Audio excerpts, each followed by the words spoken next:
I'm always looking for new podcasts to listen to, and I'm sure that's shocking to no one. And in my searches, I found a podcast that in episode 1 told me about a brewer's journey to find something missing from his beers and how he found it. So today, we're talking with Bryan Rabe about his podcast and the community that he's built all around low oxygen brewing. Today on Homebrewing DIY.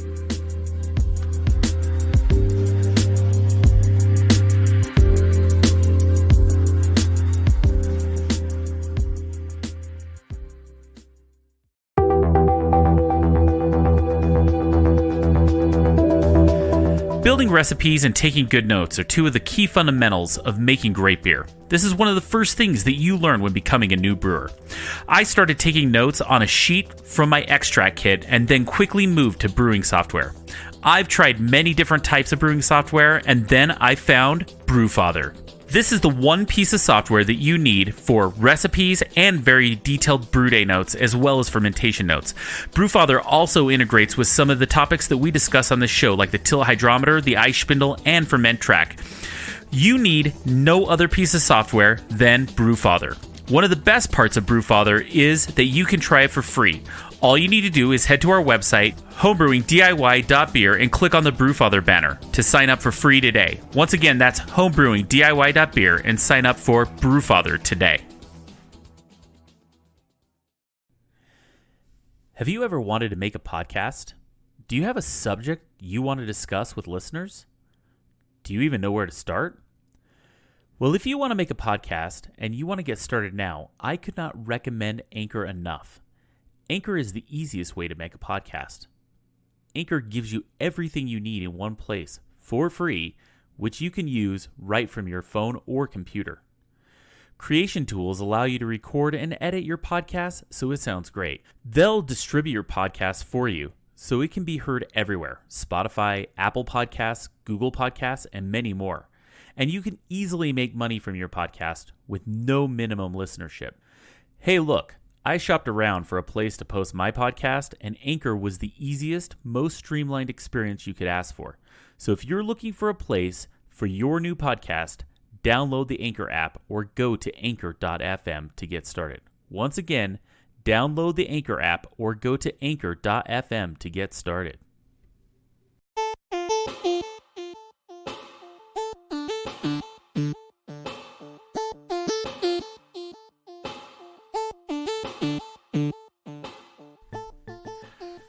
And welcome back to Homebrewing DIY, the podcast that takes on the do-it-yourself aspect of homebrewing. Gadgets, contraptions, and parts, this podcast covers it all. On today's show, we're going to talk to Bryan Rabe about his new podcast and the community built around low-oxygen brewing. We're going to talk about how he found this brewing style and how you can take steps in your own brewing to go low oxygen. But first, I'm very excited about our last show of the year and going through all of your homebrew hacks. We got a ton of submissions, and Evan Sherlock and I are excited to go over all of them. We're going to send a Homebrewing DIY sticker to the top hacks submitted to the show, so make sure you listen to the show on December 26th so that we can discuss homebrew hacks. But first, I have a cool bit of feedback that I'd like to cover. I started posting pics of my first batch that I made using my new interface between my ferment track fermentation controller and Brewfather brewing software. I use a tilt hydrometer, and I can now get my current temperature and gravity charted out in all of my recipes and my brew logs. I'm really stoked about having this, and I got to thank John Beeler for adding this feature to Ferment Track. Now to get back to the feedback. I got a message from Instagram user Arthur Ageltlinger, and he asked me how I got the chart, and I told him that I use Ferment Track and my tilt hydrometer. He then replied asking if he should invest in a fermentation chamber first and then try to get the integration to see your tilt charted out in Brewfather. Well, Arthur, you don't have to do the fermentation chamber. You can still use the monitoring and the charting from your tilt hydrometer. You can do it pretty easily. You just have to build it out with a Tilt Pi, which is easy to do. You just get a Raspberry Pi Zero W, adding the Tilt Pi image to it. And then you should be able to very seamlessly integrate that straight into Brewfather. So the answer is you can get your monitoring in your brewing software, and there's no need to have a fermentation chamber to do so. Arthur, thanks for the question, and keep them coming. If you have any more questions, please let us know. And also, for all of our listeners, if you have any feedback, you can always send an email to me at podcast@homebrewingdiy.beer. I'd love to hear from you, and any feedback is very much appreciated. Please support our podcast by heading over to patreon.com/homebrewingdiy. We have a really cool promotion going on right now, and if you give it the $1 level monthly, you're going to get access to an ad-free RSS feed as well as early access to our episodes. I will also send you a handwritten thank you note with a Homebrewing DIY logo sticker. Your support keeps this show coming to you for free every week, so please become a supporting member today at patreon.com/homebrewingdiy. Another way of supporting the show is to head over to Apple Podcasts, Stitcher, or podchaser.com and give us a review. It'll help other homebrewers find us, and please let them know that you'll like this show. The last way you can support the show is to go to our website, homebrewingdiy.beer, and use the Adventures in Homebrewing and the Brewfather banner. When you buy using those links, these great sponsors support our show, and it lets them know that you found them on Homebrewing DIY. Well, it's now time to dig into my discussion about low oxygen brewing with Bryan Rabe on Homebrewing DIY.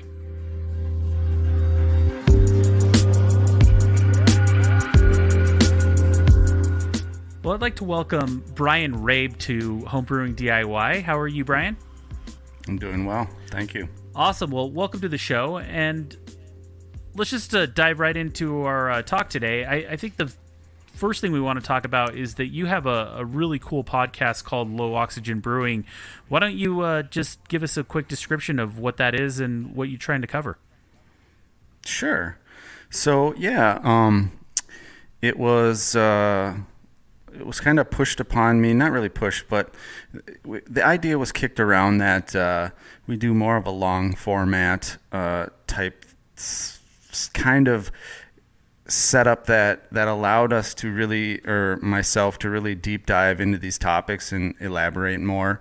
It's always easier to talk through things than it is to sit and type out, forum posts or even blog posts for that matter.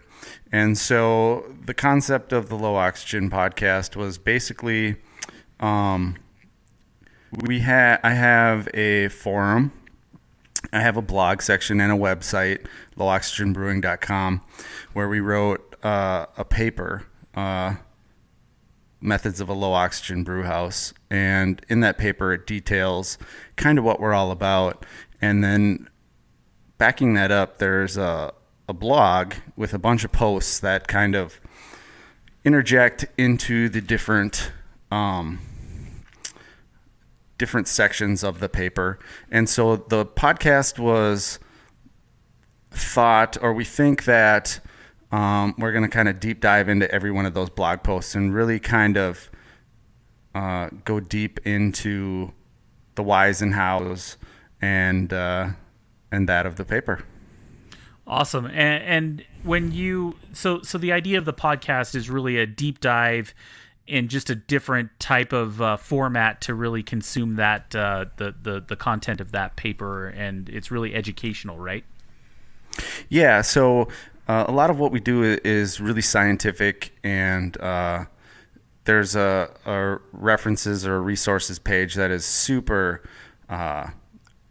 thick, as it were, in scientific method and research in professional brewing and all that kind of stuff. So it's really hard to elaborate on those kind of things when you're just trying to, type out a post or something like that. So the thought was that we could really elaborate on those kind of things. Awesome. And I agree, a podcast is a great format to kind of deep dive if you really want to consume something that might be a little, I guess the word would be heavy to read, with a lot of resource material, right? Exactly, yeah. Yeah, and then, you have a pretty big community on your website directly geared towards that scientific research. Is it anybody can go to that website and join if they're curious? Is that right? Oh, yeah, absolutely. All inclusive, all welcoming. We have brewers of all skill levels and process levels and all that kind of stuff. The focus on the forums and the website, as I said, is very heavy into modern, professional, scientific, those kind of brewing practices. Awesome. Well, before we dive into talking on the modern professional scientific brewing, let's talk a bit about your history and kind of how you got to where you are today with your brewing and your setup. I saw a couple pictures on your website of your brew setup, and I have to admit it's very, very nice and epic. I'm kind of super jealous. But to get there is a process. And so what was the process of getting to where you are today?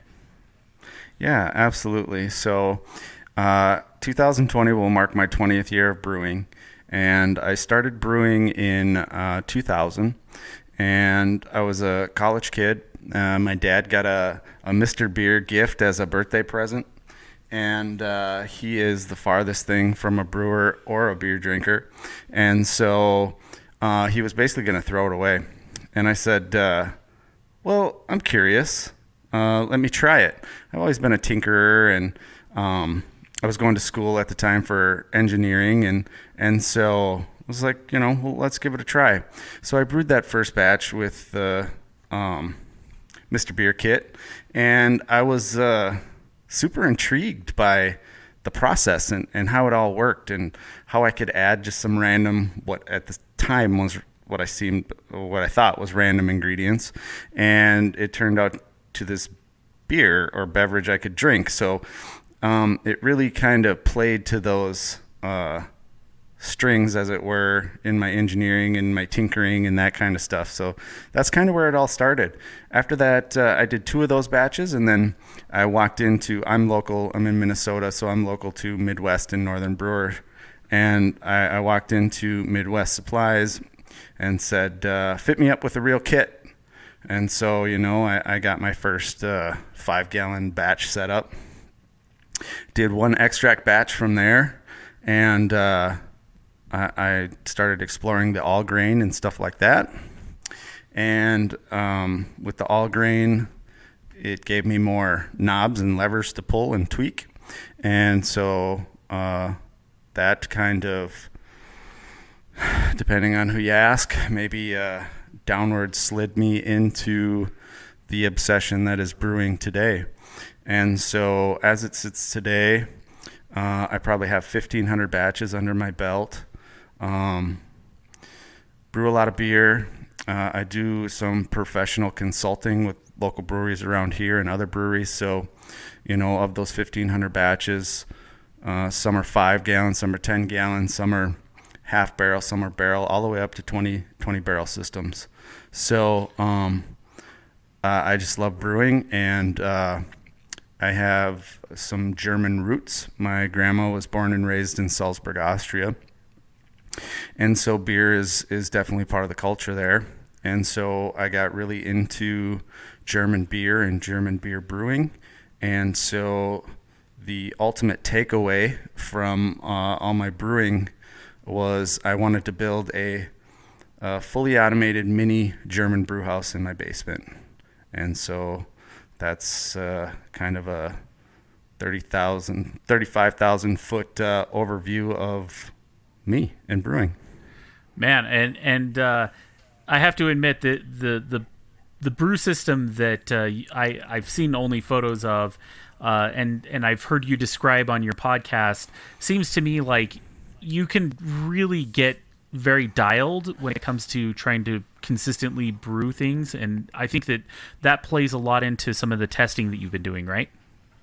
Yeah, absolutely. So like my desert island beer, as it were, would be a pale German lager, preferably a Helles or a Pilsner. So that's probably what I brew 90% of. So my system mimics that of the current professional German brew houses. And it's really big for me to have consistency, repeatability. And I find that I screw a lot of things up. So the farther I can get removed from the process and allow computers and those things to do things, that I get a better product. And so that's kind of where I love the process. I love to brew. But on the same token, I also want to drink what I set out to brew. And so I have very tight standards, very rigid standards on the beer and stuff like that, and the automation and that kind of stuff helps out tremendously. That's awesome. And kind of how did you discover the low oxygen method? It seemed to me like you were kind of chasing something, and it kind of led you to this place, right? Yeah, exactly. So like I said, the German beer, the continental beers, specifically, like continental pale lagers, were always something of a white whale to me. It was really hard to reproduce. And my bar is set really high. And just because I made it in my basement, I'm probably tremendously over hard on myself when it comes to that, because if my beer doesn't pass a triple blind with a commercial example, then I consider that a failure. And it may be delicious and it may be fine to drink, but that wasn't my goal. My goal was to at least be at the level of those beers. And so what was really hard for me was to reproduce all the qualities of these beers in my house. And so what led us down to the low oxygen stuff was a group of people who felt the same way. And we could make the beers, but there was just, there were certain elements of these beers that were missing to us. And albeit maybe minor to most people, those were some really kind of benchmark goals for us to get to.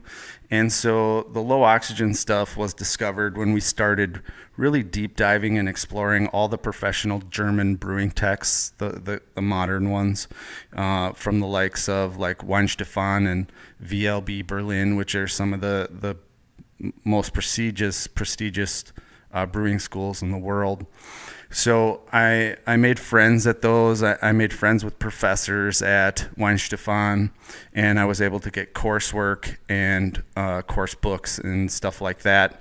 And so once we started really pouring through those kind of things, we started to see this glaring topic that was everywhere, but it really didn't make sense. And basically what they were saying was oxygen is bad, and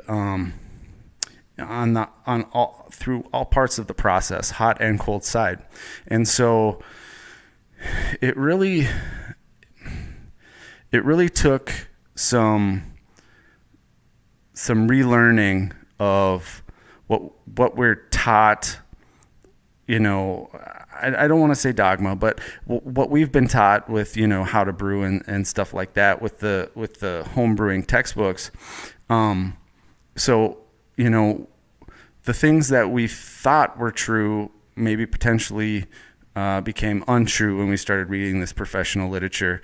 And when we got done with this professional literature and kind of really thought about it and started trying some of these methods and procedures, our beers started to resemble the continental beers we were going for. And it all makes sense. I mean, if you're trying to make a beer that if you're trying to make an IPA or, any beer, if you don't use the same methods, whatever they may be, it might be hard to get the finite details of the beer that you want. And so it's really these professional brewing books and literature is where we kind of discovered this whole thing that is low oxygen brewing. And right out the gate, what would you say is the number one benefit from low oxygen brewing that you could tell from the first time that you utilized this method? There's really two that are really glaring. One is that the color is different. and two, there's a flavor in the beer that we call fresh lingering grain. It kind of tastes similar to where if you were to, put your hand in a malt bin or a malt bag and, take some kernels and chew on them. There's that kind of raw, grainy flavor. And we've found that if you get rid of the oxygen on the hot side, then your colors become much more pale and that flavor is really intense. Awesome. And most people that are probably listening to this show, and a great example would be myself. I'm a brew in a bag brewer. Trust me, getting oxygen out of my hot side is going to be very difficult for me. But my question would be, what would you say are some steps that your average home brewer could take today to try to minimize or to mitigate some of the oxygen that they're adding to their beer today? Sure. So first thing I would say is, not all beers traditionally or even current day are brewed low oxygen, and so your American, it depends on the brewery really. If they're a large scale brewery like Sierra Nevada. So Sierra Nevada in the United States is what I would consider a low oxygen brewery. They mill their grain under nitrogen and they do some things to avoid hot side aeration. And so Sierra Nevada's beers are highly revered, along with like Bell's. Bell's is another brewery who's fanatical about oxygen on the hot side. And, their Two Hearted IPA is usually voted one of the best in the U.S. So, but with that said, you definitely don't have to do it. There's many beers that are brewed through the millennia that no one cared about HSA, and so you don't have to, and it does churn out a different product, but it doesn't necessarily mean that you will like said product. But for the normal home brewer, the biggest things, I guess, the biggest takeaway, if you want to mitigate oxygen on the hot side, is you have to figure out how to get oxygen out of your strike water. And there's really two methods. Well, there's really three methods, but really two methods are the easiest for home brewers. And that's one, to pre-boil your strike liquor or your strike, or use what we came up with this. It's called yeast scavenging, where you just add a little bit of bread yeast and a little bit of sugar. And what we know about fermentation and yeast is that yeast scavenge oxygen in your wort normally. And so what we do is we kind of use a hack. Well, all of these are hacks, but we use this hack particularly to get bread yeast to deoxygenate the water for us. And so there's one of those two methods. The other method is to use a stripping gas or recirculate with a stone that uses nitrogen or something like that to purge the oxygen out. But boiling or this yeast oxygen scavenging would be your two easiest. And then once you deoxygenate that water, and I helped develop for Spiedel, they sell a low oxygen brewing kit for their Braumeisters, and I helped develop that.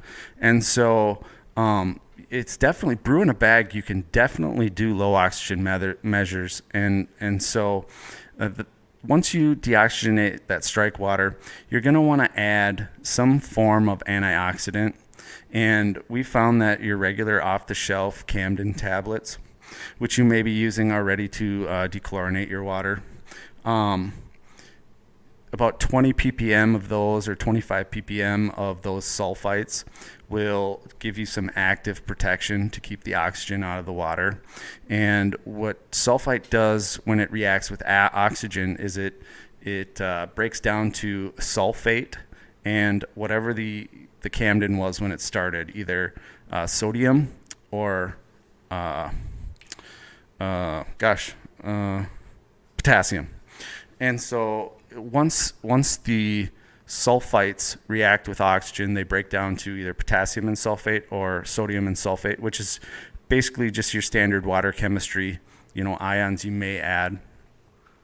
And then find some form of a cap, a floating cap. And so if you have a floating cap, so you have the deoxygenated water, you have a active antioxidant. So what you would do is lower your bag really gently into the strike water and slowly. And then once it gets fully submerged, you would give it a gentle stir. And then you would find some form of a floating cap. We have some people that use simple as tin foil. Some people use like floating cake pans or pizza pans or anything like that to kind of guard.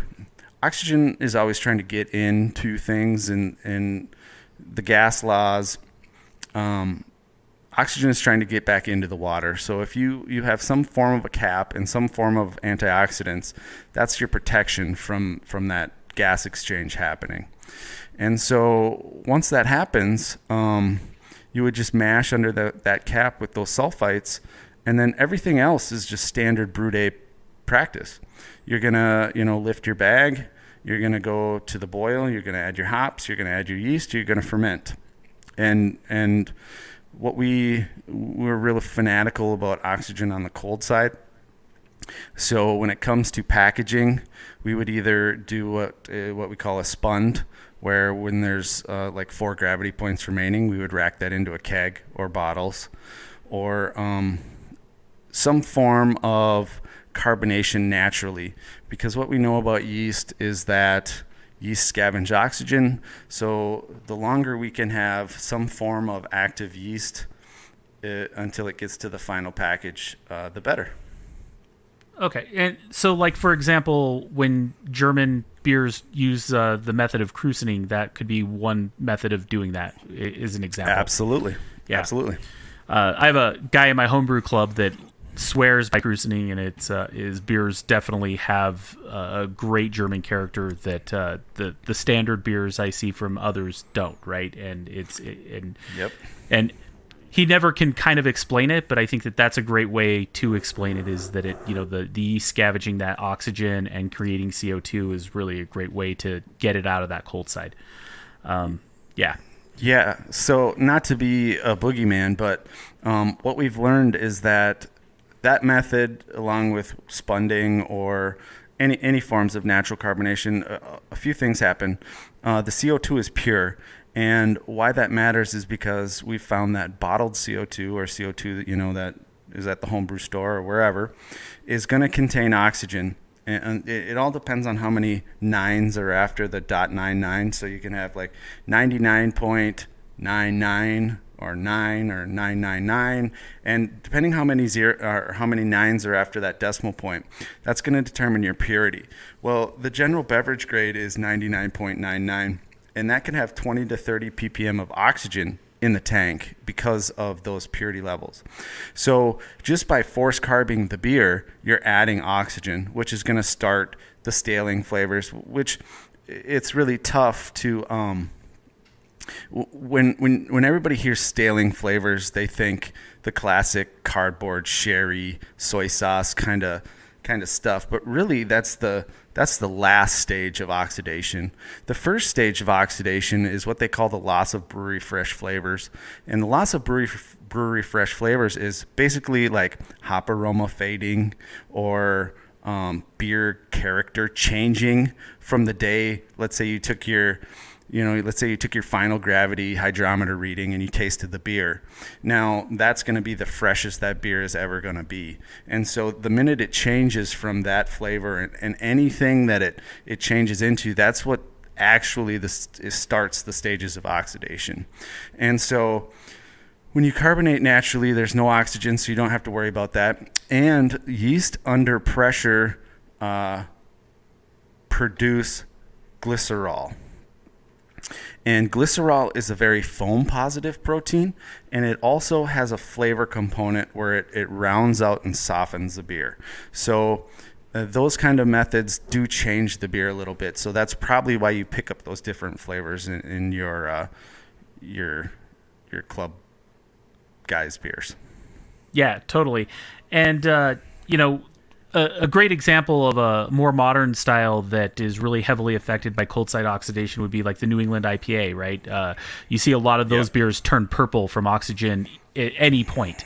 And so those are beers that, I think that even if you're not heavily into German lagers, that's something that we've all seen. I have a can sitting in my fridge right now of a New England IPA that was a brewery that obviously is oxygenated, and to be honest, I don't even want to drink it because it's just not the same. Yeah, it's funny. I'm a beer lover.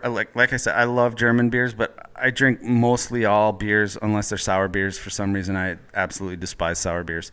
But I drink many NE IPAs, and the crazy thing, the best thing I think that NE IPAs brought to the brewing world was finally people started to realize that there's cold side oxidation, and that these beers are hypersensitive to that. Generally because of all the manganese. Manganese is a heavy metal, and it's in the hops, and it's also in oats. And so a lot of these NE IPAs are heavy in oats. Well, oats carry the most manganese. Manganese, when introduced to oxygen, super oxidates. It creates a super oxidizer. And so that's why these NE IPAs are hypersensitive to any oxygen. I'm so glad that, these NE IPAs are out, because people are actually starting to explore this. Now, all beers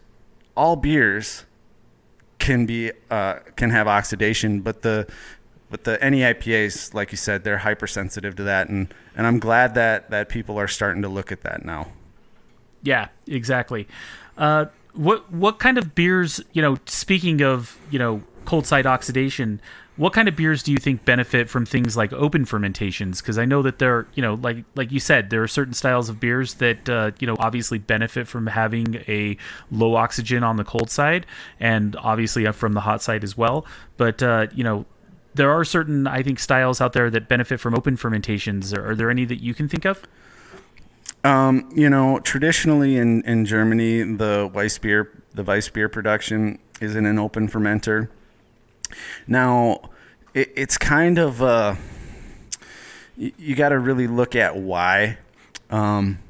Generally, in commercial settings, if people are going to go with an open fermenter, it's to produce something, or that's not really the right way to look at it. Look at it this way. The hydrostatic pressure on yeast in these big conical tanks, let's say a 20-barrel conical tank, the yeast at the bottom is under 19 feet of hydrostatic pressure. And so the osmotic pressure on these yeast, they do funny things. They make them rupture and they make them explode, and funny things happen. Esters are suppressed and stuff like that. So when these commercial brewers go with open fermentations in shallow tanks, it's to more mimic, a shallower tank, obviously, where as home brewers, we have this luxury where we don't have to deal with osmotic pressure or anything really relating to issues with fermentation. That's actually one of the benefits to being a home brewer, is that our vessels are so small that there's little to no hydrostatic pressure, and the ester profiles and stuff like that, we can get better than the professionals just due to our size.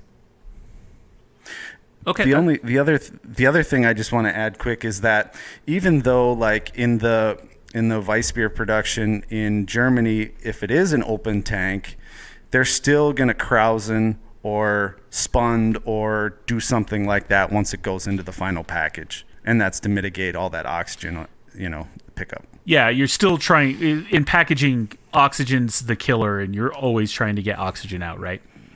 Absolutely. Yeah, and then when it comes to this, what kind of beers are you brewing right now? What are you brewing today? What's coming out of your brewery?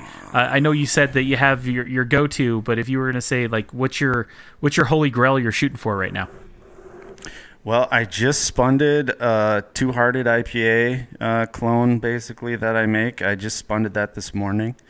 So there was 4 gravity points left in the fermenter, and I racked that over to kegs. And right before we got on tonight, I checked it, and PSI is up at about 28 PSI in the tanks, and that's perfect for 2.5 vols of carbonation. So the cool thing about the spunding and that kind of stuff is that the yeast are doing a carbonation, and so there's like a billion little carbonation stones within the liquid. So that beer is at final gravity as we speak and fully carbonated, and it was brewed exactly 6 days ago.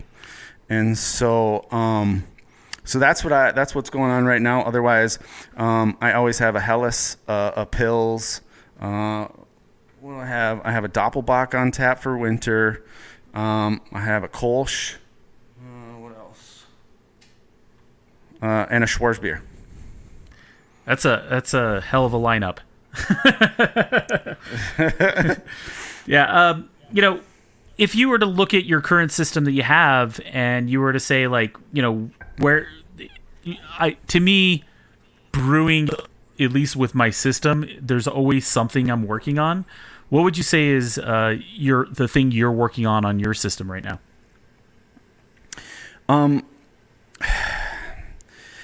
It's the scripting. So right now, my brewing process is heavily automated.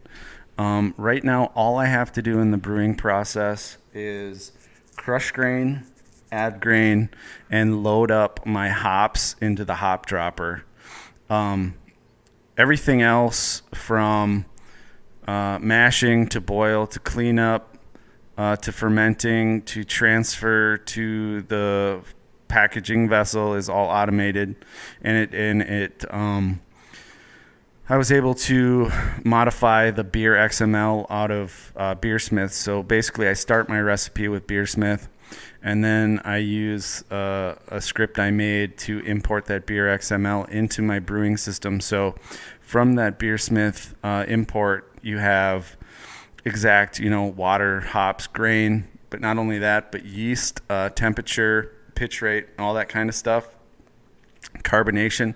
So once that's loaded into the system, it basically follows the details follow the beer as it goes through. So, it knows how much strike water to add, and then we know what we're mashing at. And then in my system, I have real-time gravity. They're called mass flow meters. So I know the density, I know the gravity of the liquid when I'm mashing, when I'm boiling. I know the pH, I know all that kind of stuff. It auto-maintains all that kind of stuff. And so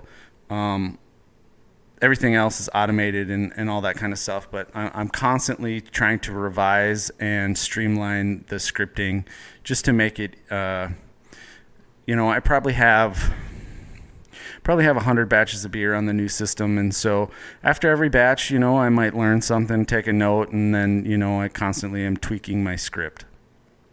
It seems almost like a piece of life's work right there.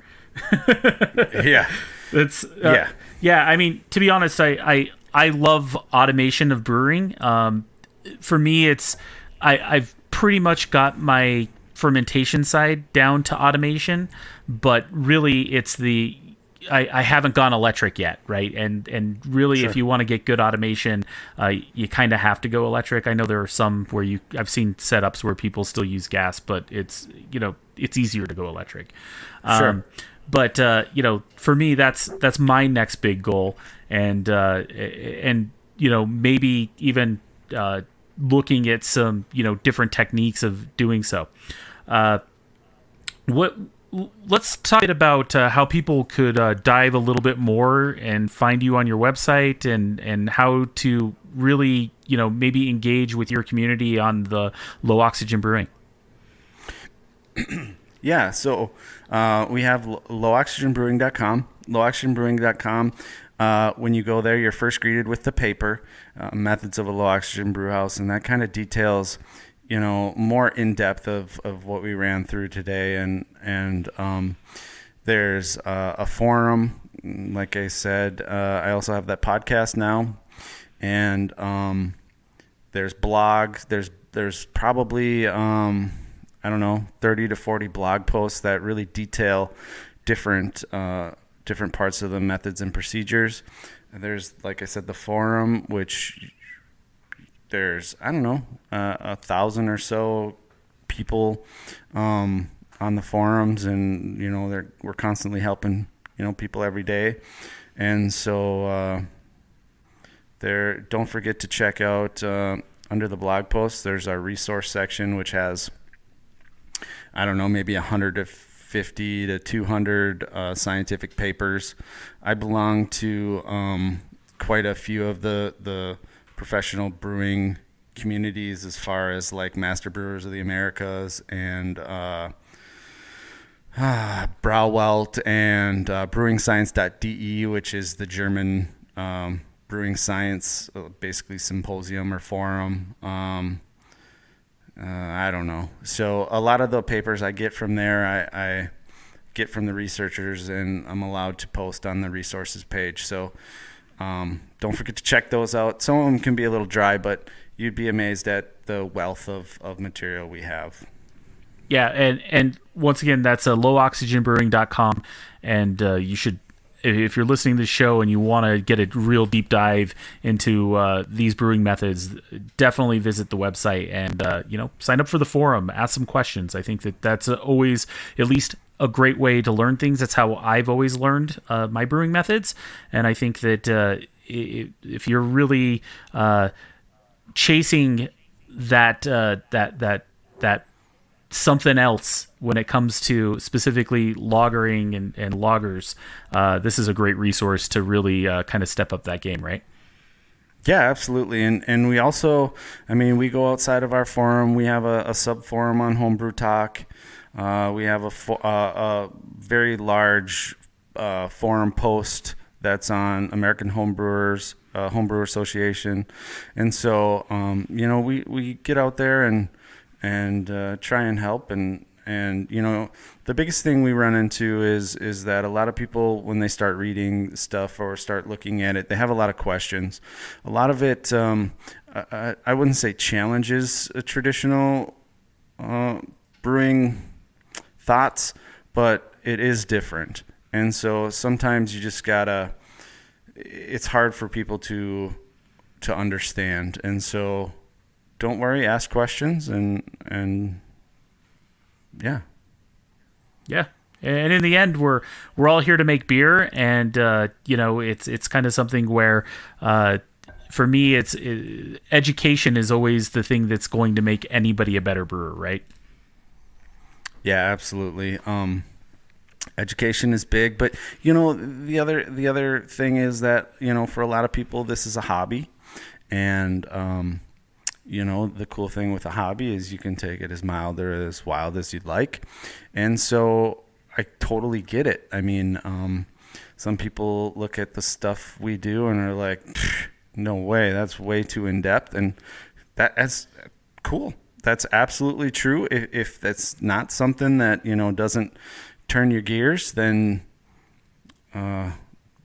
do what you need to do. And so, we're not out here trying to change the world. We're just trying to help the people who are looking down that avenue, as it were.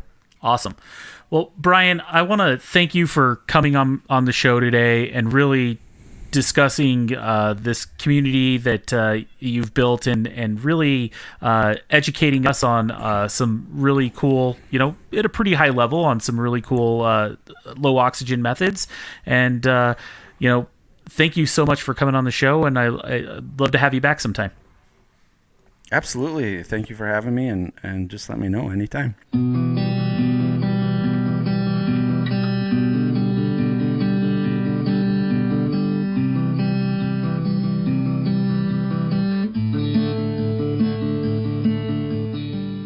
I would like to thank Bryan for taking the time to talk to us today.